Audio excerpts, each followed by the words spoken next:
I wanted to surprise you with something. You ready for this? You ready? Okay. You ready for this? Now, hang on 1 second. You got something there? Yeah. I'm trying to figure out what this is going to be. Do you want to guess? God. I think you're probably wearing a shirt. Yeah. It's hopefully you are wearing a shirt, first of all. It's a band shirt.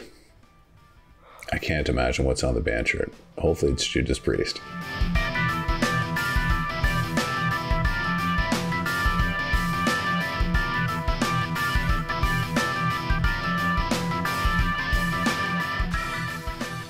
Alex Huard. Brent Jensen. Where are you, sir? Yeah, I'm in a nice hotel room, the Cambridge Suites in Halifax. Yeah. Nice. Yeah, away for work. And what are you doing there? Yeah, we got some work stuff going on in beautiful Halifax here. Yeah, so live events is the day job. So we're doing live events out here in Halifax. Yeah. Well, I speak on behalf of the listeners when I say we all appreciate the fact that you are going above and beyond the call of duty by doing the show. And it's not Thursday night right now. It's Monday night, as a matter of fact. We had to switch to Monday night. That's right. So you gave me a little bit of extra time to take in Judas Priest. So I do appreciate that as well, my friend. It does take a little bit more time. You know, it's like you want to savor it a little bit more. A little bit more. Yeah. Judas Priest. Yeah, totally. Now, before we get into Judas Priest. Yes. I wanted to surprise you with something. You ready for this? You ready? Okay. You ready for this? Now, hang on 1 second. You got something there? Yeah. I'm trying to figure out what this is going to be. Do you want to guess? God. I think you're probably wearing a shirt. Yeah. It's hopefully you are wearing a shirt, first of all. It's a band shirt. I can't imagine what's on the band shirt. Hopefully it's Judas Priest. What is it? Oh God.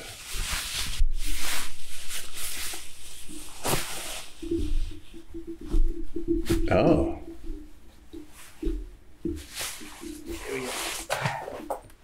What is this? No way. Iron Maiden. It's got to be Iron Maiden. It says Eddie. And a number. It's is it a soccer shirt? Can't see it? No, I can't. Yeah, I can't. That is so cool. Look at that. Oh man. That's awesome. That is so cool. From the Killers record. That's awesome. And that's like a little soccer jersey almost, right? It is. It's exactly it. Exactly it. I love it. Yeah. That's so great. That brings me back in time. I had that shirt, and it was the 3/4 baseball sleeves. I don't know if you know, like I love that. Your vintage. Oh, okay. Oh yeah, I got a Tom Petty one. So that's wicked. That's what it was. It was the old baseball jersey.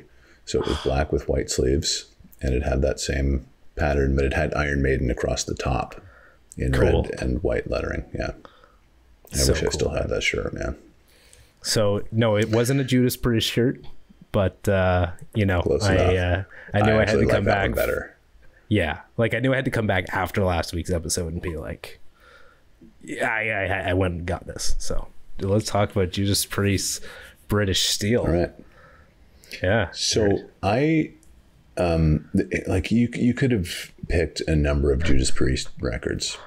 Now I give you this one just because it was probably, I don't know, it's a great mix between being kind of accessible and really good too. Because Judas Priest is one of those bands, they've been around for a long time. They started as kind of proggy, and then they kind of released like Killing Machine, Hellbent for Leather, also called in Europe, and then British Steel. Well, let me just show you here, because Hellbent for Leather. Oh wow, all my cassettes. See that?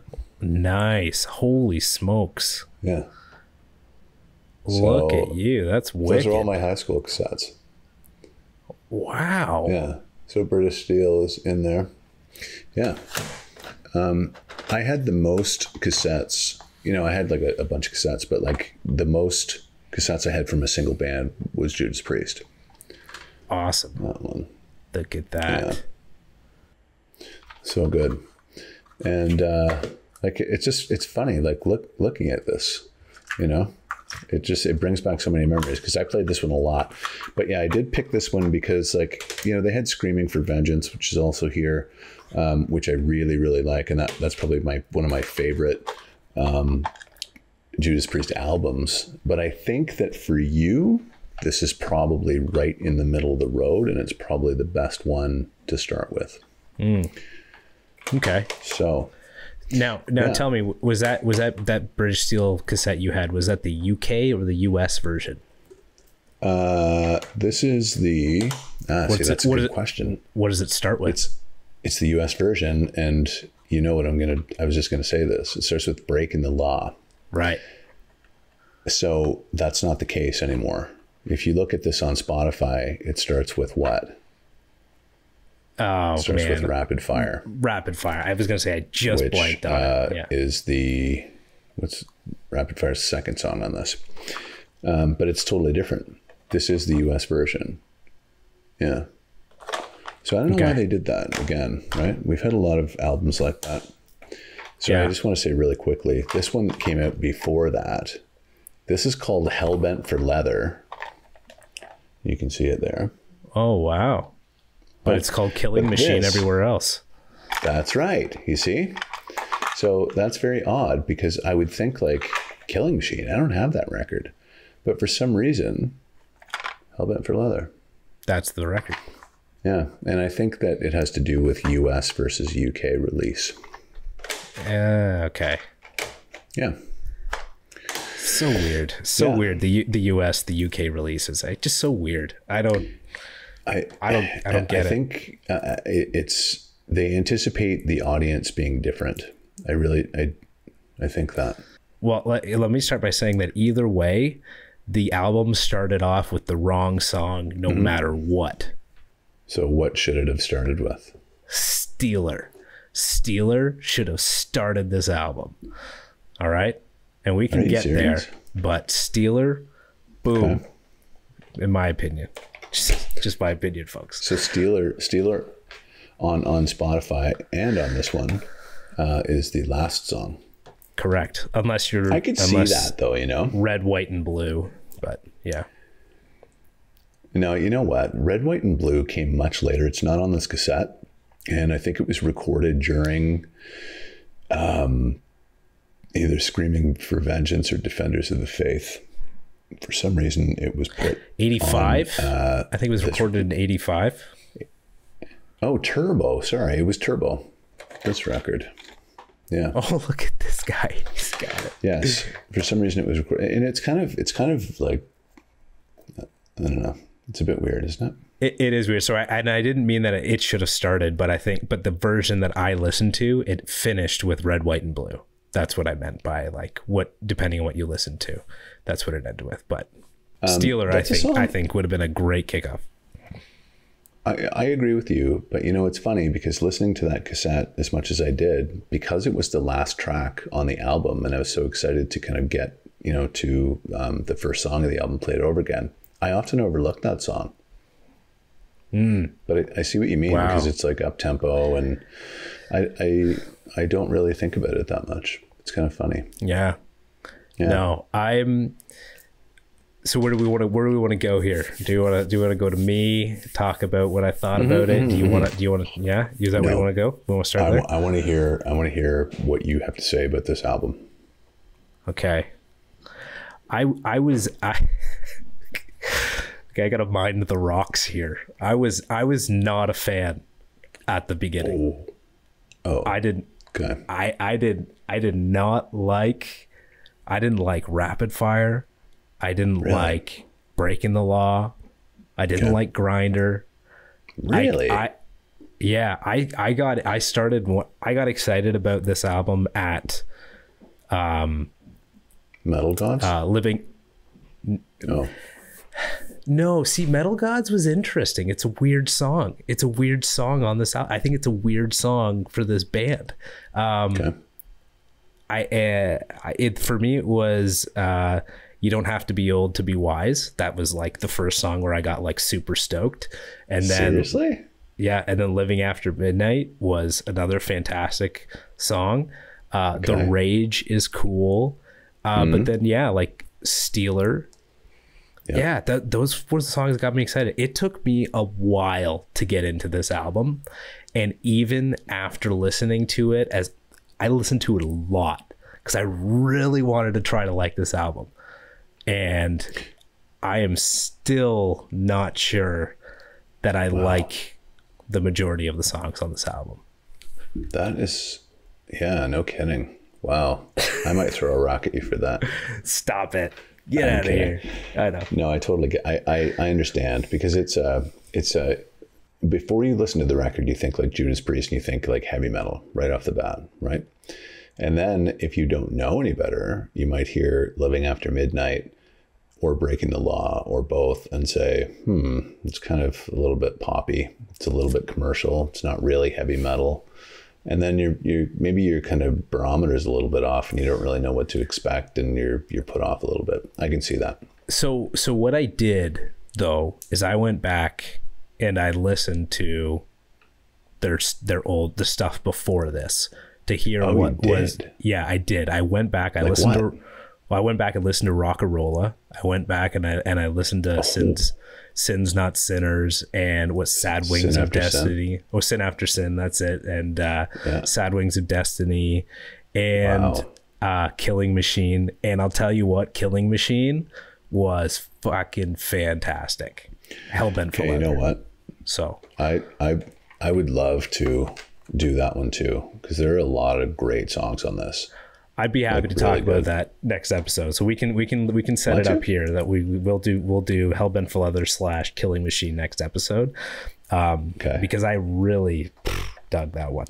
But I don't want to get off too far off the beaten track here, and we can keep it to British Steel. So Rapid Fire. It was kind of a cool, start with that one and go through. Yeah. It was kind of a cool intro, you know, this, but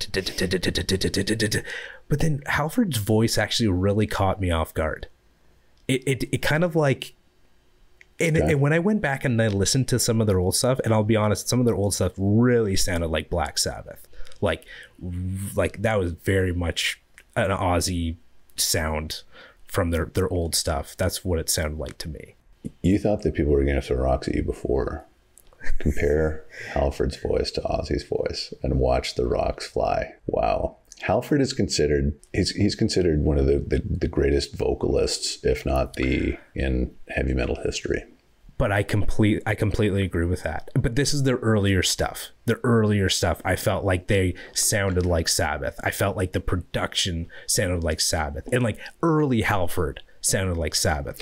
Oh, I get that for sure. Yeah, totally get British Steel was something new, and I felt like his voice was really weird for Rapid Fire.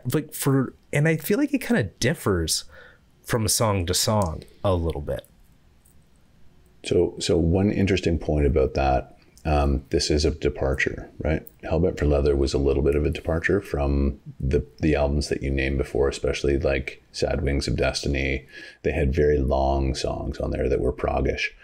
But apparently in 1979, they toured with AC/DC and listened to, the Highway to Hell record. And see, this is very important because another band did this too, right? So they listened to AC/DC and somebody said, well, the songs are like kind of tight. And if you listen to like Living After Midnight, everything, there's space all of a sudden, right? It's not just like guitars everywhere. There's space and everything, kind of the guitars, like Metal Gods, it's like it stops and it starts. But Van Halen did that too. They wrote Panama. Right. So Eddie Van Halen toured with AC/DC. It's like the AC/DC effect. So they wrote Panama, Van Halen did, after touring with AC/DC. Judas Priest, after touring with AC/DC, wrote British Steel and songs like Grinder and Metal God. Yeah. Metal Gods and Living After Midnight, right? Tight, spatial songs. Yeah. Cool. I mean, that's cool. It is cool. And it's cool to hear that. It's cool to hear that influence, obviously, like that can come from a band like AC/DC. So yeah, you know what? Like I feel like the guitars all sounded really good. I feel like one thing through the albums I listened to from Judas Priest, they like fantastic. Fantastic. Yeah. Glenn Tipton and KK Downing, like just fantastic with the riffs and the guitars. And then Halford's voice is really good. It's fantastic at times, but then there are times with like Rapid Fire where it just feels really weird. I don't know. Yeah. It just didn't do it for me on that. I was never like a super big fan of Rapid Fire either. Yeah. I loved Metal Gods and Grinder. And on the US release, they were 3 and 4 on the record. So I would like Breaking the Law was kind of poppy for me. It was like do do do do do do, right? And their first single Rapid Fire was just whatever. Yeah. And they were like Listen and Living After Midnight were pure singles. Yes. But then Metal Gods and Grinder were like just incredible heavy metal songs for me. Yeah, they're good. I liked Metal Gods, but it felt it was weird where it went. I just feel like you have this really like crunching even vocals from Halford, and then all of a sudden Metal Gods. Bow, bow, bow, bow. Right, we all know how the song goes. It just felt so like they tried to be like almost Queen for a second there, and I also feel like they tried to be Queen a few times through this album. Well, which is not a bad thing. I'm just saying. Yeah, there's a parallel that you could draw there if you wanted. Between Halford and Freddie Mercury. Yeah. And we'll get to that in a second. But that's entirely possible. This came out in 80. Yeah. Right? And, all the Queen stuff came out, in the 70s, of course. Yeah. So maybe that is possible. It's entirely possible. I never really looked at it that way. But yeah. Yeah, and again, it's not that it's a bad thing, but it felt a little out of place. It just kind of felt weird where it went with Metal Gods. Again, like cool riffs, like kind of fun stuff, but then it just felt a little like odd. So, but again, I want to reiterate, I listened to this album probably about like 7 or 8 times and really tried to like get into it. And honestly, the more I listened to it, the more I was like, oh, this is cool. This is cool. But I'm still like, not totally into it. Just, wow. I don't know. I like that though. Like I'm not, I like that it makes me think, right? Yeah. I'm trying to see it your way through your eyes because, like I said, I heard this first time I heard this record, it was 84, I think, or 83, maybe earlier. And I did nothing but adore it. Like I loved it. And it's just, I hear some of these songs now, like the beginning of The Rage just like brings me back. And I think like I can see things around me from my 14-year-old life. You know what I mean? Like it's that much of a kind of a time travel exercise for me. Metal Gods, I wanted to tell you, I don't know if you know anything about the lore of this record, but it was recorded at Ringo Starr's house. Yeah. And Metal Gods itself, they were kind of rooting around the house and they thought it was cool that they were in, the house of one of the Beatles and they were looking for stuff. This is before the internet, obviously. So they were looking for things to kind of make the song sound more metal.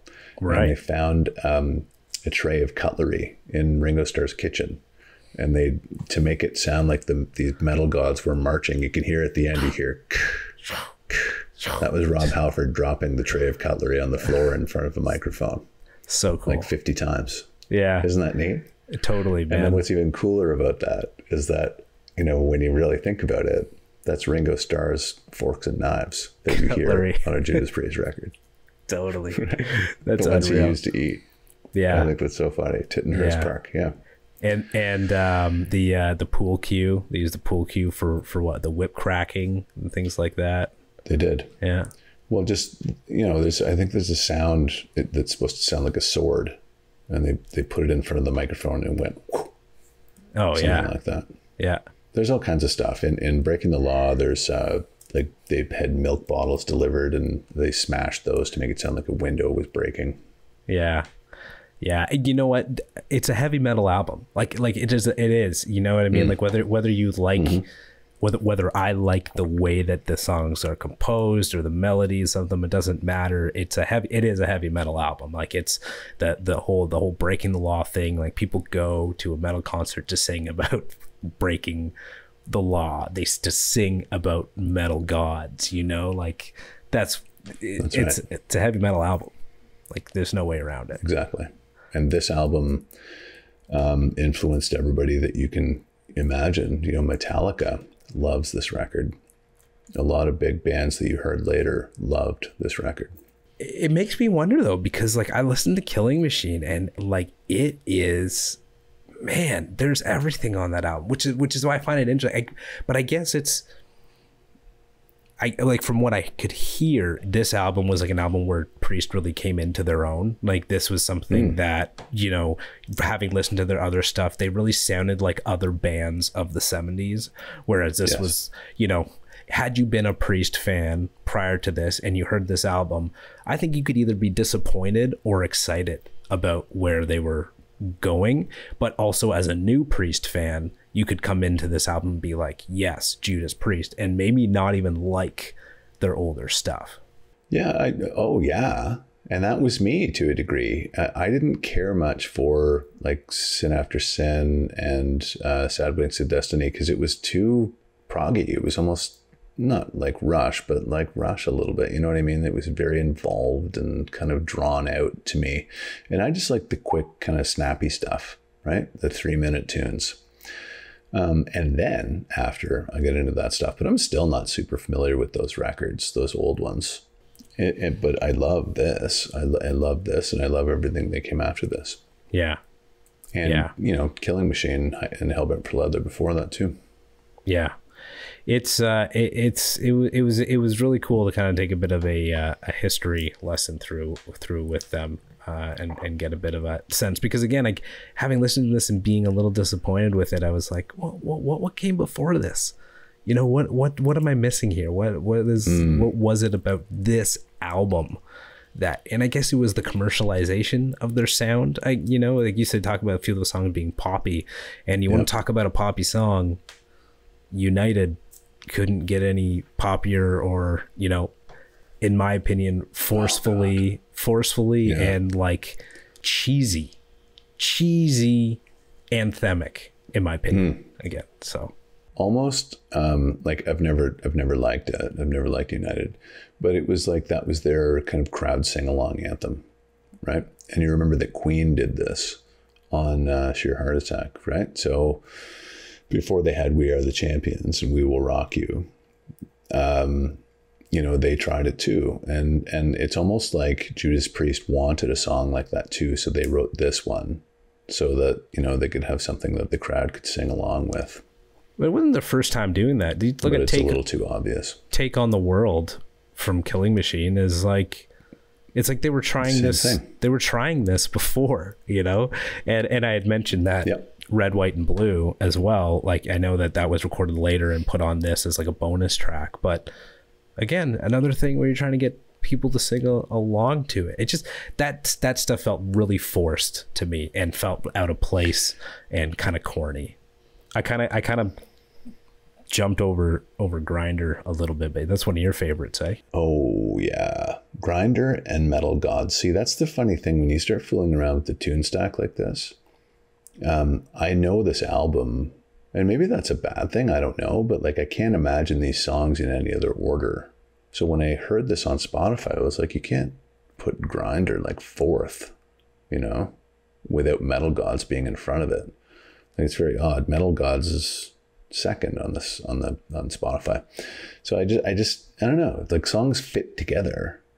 And I mean, again, that's my own fault because you know, maybe that's weak-minded of me. I don't know, but like I just expect them to all kind of. That's the beauty of an album, right? Yeah, no, and that's what I like. you know, just an aside of like this whole thing that we're doing here is that I'm like loving is listening to an album and like from start to finish and not feeling like it could go any other way. I think I put on Rockarola again the other day to like listen to it, and it was on random, and I was like, no, get back in order. you can't. You see what I mean? Yeah. See, that's really interesting. Yeah. Wow. I know random really bugs me. I can't do that at all. People are like, yeah, just put random on. I can't. I have to hear the songs in a certain order. And again, I think maybe that's like unfortunate, but it's, I got to hear it a certain way. Yeah, no, totally. I get it. And I think most people would. Yeah. Grinder's all right. I mean, it's just a little, maybe too brooding for me. And like, I just like, but again, like I feel, really, I get the heaviness of it. I get it's heavy metal. I just, like I love heavy metal, you know, like I love, so you know? Great, man. I don't know. I love, and grinders, like it's not hard to play on guitar, you know, if you've got an amp and you can play it, and it's just like, oh man, it's so great. Grinder and Metal Gods together. Awesome. Always love that song. So yeah, United a bit too cheesy for me. It gets caught in my head and I start singing Never it, liked it. and I would. That's a skipper for me. 100%. Yeah, I would skip it. But You Don't Have to Be Old to Be Wise though is fantastic. Great tune. Love that. I love it. And you shouldn't love it though, because it's not a standout on this record. Exactly. It's a bit weird. Like you can tell it's kind of a deep cut. It's just in the background. But there's something about that song that I've always loved. The guitars, man. Like the majority of the time I listened to this, I had the windows down, I had the volume cranked, and that song in that atmosphere. Oh man. Oh really? Yeah. Isn't that's so funny. Good. That I love Halford's voice like all the time, but in the second verse where he says you don't have to be old, he goes wise. He doesn't, you know. Yeah. I've always loved that ever since I was a kid. Like I wait for it. I'm like, I do it to like wise. Same time. So great. He's great, man. Oh man, I love this record so much. He is great. He's got a hell of a voice, man. And I honestly sometimes I think they didn't utilize it like they could have on this album, like they had in previous ones. And then I started thinking, why is that missing when you could just go back and listen to Before the Dawn on Killing Machine? You know, or Last Rose of Summer on Sin Not Sinners, you know, like just go back and listen to them. But you know, I guess that's kind of why I'm like, it's a commercially successful album, a really popular album from them, but you actually kind of miss out if you haven't gone to listen to those other albums. You kind of miss out on some of that magic as well. I don't know. I don't know if the typical Judas Priest fan feels that way. You know, I would think that most Jews, and maybe, I don't want to like throw a blanket on, you know, people who are metal fans versus other fans, but everything is here for the metal fan. I think I agree with you. You know, Before the Dawn, not a big fan of that particular song, but I get what you're saying in terms of like adding a little bit of light with the shade, you know, and that balances records out quite nicely for me. I agree. I don't know if it was missed by a lot of people who love this record though. Yeah, that's fair. I guess I was just thinking like, man, Halford's voice is so good. Why didn't they on this album take the opportunity to really highlight it like it has been on some other records with some other songs? Yeah. Again, not saying that you don't get anything good from his voice in this. Yeah, that's true. You know what, though? I will tell you, if you listen to listen to Unleashed in the East, if you want to hear like some crazy vocals, but the live records are always really good. If you listen to Judas Priest live from 80, I think that was like 85, 86, the stuff he does live is just like, he'll sing like an octave higher, some songs like Devil's Child and stuff like that just like it like, you know, talk about skin vibrating, like right, it's incredible. Well, there's some really incredible vocal performances on a couple of these albums. They have a live version of a song, at the end of them. And there was one I had no idea that it was live until I heard the cheering at the end of it.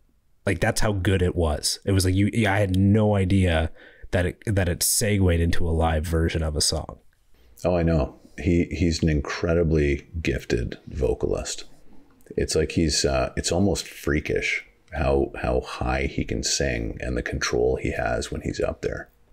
And then Living After Midnight is just a great rock and roll party, just killer tune. It's fun, right? Yeah. It is fun.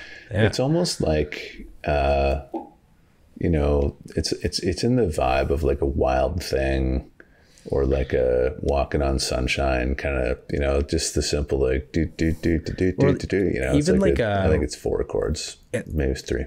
Yeah, I was even thinking like a Kiss. Like, it sounds like a Kiss song. Like, it sounds like a Rock and Roll All Night, or a couple songs sounded like Detroit Rock City as well. So great songs, great, just a song I put on my kids love too. So it's fun. Oh yeah, I can see it, like it, because it's simple and it's poppy, it's popish, right?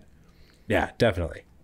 Yeah. And I think it lends I can see nice. kids loving this. I think it lends nicely, like, as it leads into the Rage. Like, I think it's like kind of a nice way to get into that song as well. This is a funny song, Alex, because if you notice at the beginning, the first, 32 bars of it maybe, it's like you can hear the reggae.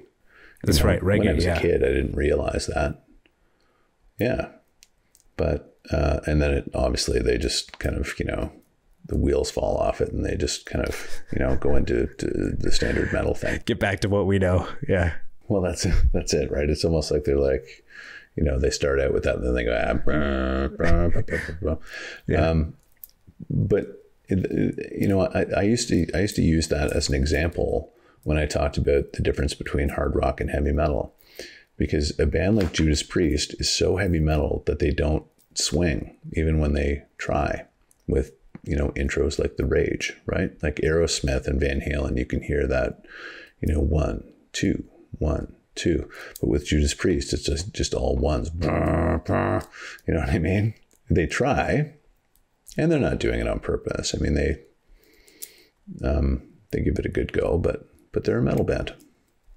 Yeah, totally. Yeah. Well, yeah, and I'm such a big fan of like the back half of this album, the B side, side B, I guess, of this. That's where it is. Which for me. I thought it was kind of funny because I think on this album, United would be the last song on side 1, right? So yeah, and it's funny that you say that about Steeler, because it's the last song on both records, or both tune stack versions in terms of sequencing, but I never really, I don't know. It's just kind of like, I just was thinking, when it was playing, I was thinking about like, fast forwarding and starting off again. Yeah. I just think about how some of their other albums started, their 1-2 punches, and based on like the stuff I listen to, I feel like this is I know Sad Wings is pretty proggy, but this one didn't really have as great of an opening song and number 2 song as like, I guess, like, especially like Killing Machine from with what they have. Delivering the goods, and it is perfect. Like delivering the goods into Rock Forever. Again, we're gonna talk about this next week, but anyways, it's just like something like that. I just felt like, I don't know. I just felt like it was missing from this album. And I feel like if they started with Steeler and then it went into Rapid Fire, or if then it went into Breaking the Law, like it just felt like it might have had a completely different effect on me. Yeah, see, that just speaks to the power of sequencing, really, right? And I know that we laugh about the fact that we pay so much attention to sequencing, but that's why. One thing that I wanted to say that I just recalled about Breaking the Law, there, and we talked about, we made that allusion to Freddie Mercury. It's common knowledge now, but it wasn't common knowledge when this record came out, that Rob Halford is gay. And typically people who occupy Rob Halford's position, the front man of a pretty heavy metal band. You know, heavy metal typically being stereotypically macho, and you know, it's a strange thing for people to deal with. And in Breaking the Law, in that breakdown, he says, "You don't know what it's like." And I often wondered if that was kind of a repression for him. It just seems like a very odd thing for him to have said. And I just thought, what does that have to do with breaking the law? Like, I do know what it's like. But I always thought that was kind of like his homosexuality being repressed. And it was like maybe it was a little kind of Easter egg in there for us to consider, because it only came out, I mean, people in the industry knew, the band knew, but it came out much later that he was gay. And I often think about that. I feel like there's, of course, I'm not going to be able to pull them off the top of my head, but I feel like there's a couple of instances through the album where that could be the case, especially with a song like United. Yeah, I'm sure that if you went through, there are other instances. Well, one other thing I wanted to say was that, you know, the more I think about this record, the more I think about how it kind of kickstarted the movement again. But now I'm thinking about bands like Quiet Riot and Rat that really kind of benefited from this record. You know, like I said, you know, bands like Metallica and the obvious ones like Sepultura loved heavy metal, right? But bands like Rat and Quiet Riot, you know, I think that Judas Priest opened the door for those guys. The more I think about it, this was radio-friendly metal, and they kicked off that whole movement. Really, they were at the vanguard of it. Yeah. Hey, man. You know what? The thing that I was thinking about too was like, it's not a bad album. Like, it's not like these songs are bad. Like, I get it. Like, I get that heavy metal heads, like heavy metal fans would love this record. I get that this would be a popular and commercial sort of heavy metal album. And, you know, it took me a while to kind of get into liking them. And I'm still like on the fence with half of these songs if I do. That's where I stand. So I guess like with that, I'd say like, probably give it like a 3.5 out of 5. 3.5 only, eh? It's a half face off of 4. 3.5. I would give this album, I'd give it like a 4.5. That's how good I think it is. Just because like United is not great for me. I don't know. Metal Gods and Grinder basically is this album for me, and The Rage. Yeah. But it just plays such an important role. This record here is a 5. Oh, wow. Really, eh? Screaming for Vengeance. Helion. Oh, man. Electric Eye. Look at you. Yeah. Riding on the Wind is like probably one of the greatest metal songs ever. Wow. Okay. It's got everything. It's perfect. Do we want to do Hellbent for Leather / Killing Machine, or should I try Screaming for Vengeance? That's a very interesting question, actually. Screaming for Vengeance is like, honestly, that's a tough one. Should we try to do a combo? Should we do a combo? Yeah. You know what? Let's do that. That's a great idea. Let's do both. So we're going to do Hellbent for Leather, and we're going to do Screaming for Vengeance in the same show. Wild. Now, here's the thing. I don't want to make this super complicated, but one album came out between British Steel and Screaming for Vengeance, and that was this one, Point of Entry. Now, Judas Priest was slagged for this because Breaking the Law and Living After Midnight are more commercial and radio friendly, right? And they got a little bit of a taste of that, and songs from Point of Entry are very much that way. There's not much that's heavy on this record, on Point of Entry. So in reaction to that, they put this little gem out, and it will blast you through the wall. Turn this album up and play it. It is an excellent heavy metal record. One of the best in the history of heavy metal right here. Sorry, I just wanted to clarify that. We'll be back with 2 albums next week. I love that idea. That's so good. There we go. Bring us back to our Van Halen triple header type days. That's right. I forgot about that. Yeah. All right, man. All right, killer. Off you go. Cheers, dude. Here's to you and those like you. And those like you. Cheers.